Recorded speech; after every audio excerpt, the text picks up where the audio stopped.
Youth Congress എന്ന് പറയുന്ന പ്രസ്ഥാനത്തിന് എത്ര വർഷം പഴക്കമുണ്ട്? പ്രിയരഞ്ജൻ ദാസ് മുൻഷി അതിൻ്റെ ആദ്യത്തെ തലപ്പത്ത് വരുന്നത് മുതൽ ദേശീയ തലം മുതൽ ഇങ്ങോട്ട് എത്രയെത്ര പരിപാടികളിലാണ് യൂത്ത് കോൺഗ്രസ് ഇടപെട്ടിരിക്കുന്നത്. ഇന്ദിരാഗാന്ധി അതിനൊരു കേഡർ സംവിധാനത്തിലേക്ക് മാറ്റാനൊക്കെ ശ്രമിച്ചുവെന്ന് നമുക്കറിയാം. അടിയന്തരാവസ്ഥ കാലത്ത് എങ്ങനെയാണ് യൂത്ത് കോൺഗ്രസ് എന്ന് പറയുന്ന പ്രസ്ഥാനം ശക്തി പ്രാപിക്കുന്നത്, അതിനുശേഷം എങ്ങനെയാണ് ശക്തി പ്രാപിക്കുന്നത്, ഇതൊക്കെ നമ്മൾ കണ്ടതാണ്. അങ്ങനെയൊക്കെ ആർജവമുള്ള ഓജസ്സുള്ള ഒരു സംഘടനയായിട്ട് വളരേണ്ട ഒരു സംഘടന എങ്ങനെയാണ് ഒരു മാധ്യമ സ്ഥാപനത്തോട് ഗുസ്തി പിടിക്കാൻ ഇറങ്ങുന്നത് എനിക്ക് എത്ര ആലോചിച്ചിട്ട് മനസ്സിലാവുന്നില്ല.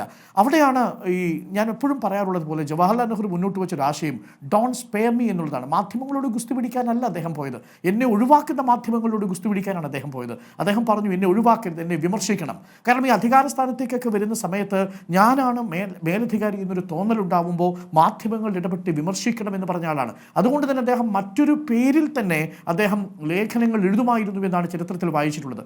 അവരുടെയൊക്കെ പാരമ്പര്യം പിന്തുടരുന്ന ആളുകളിൽ ചില ആളുകൾ, വളരെ ന്യൂനപക്ഷം ആളുകൾ, ആ സംഘടനയ്ക്ക് പേരുദോഷം കൽപ്പിക്കുന്ന രീതിയിൽ, പ്രേക്ഷകരുടെ ബുദ്ധിയെ ചോദ്യം ചെയ്യുന്ന രീതിയിൽ വ്യാജ വാർത്തകൾക്ക് പിന്നാലെ പോകുന്നത് എന്നെ വളരെയധികം നിരാശപ്പെടുത്തുകയാണ് ചെയ്യുന്നത്.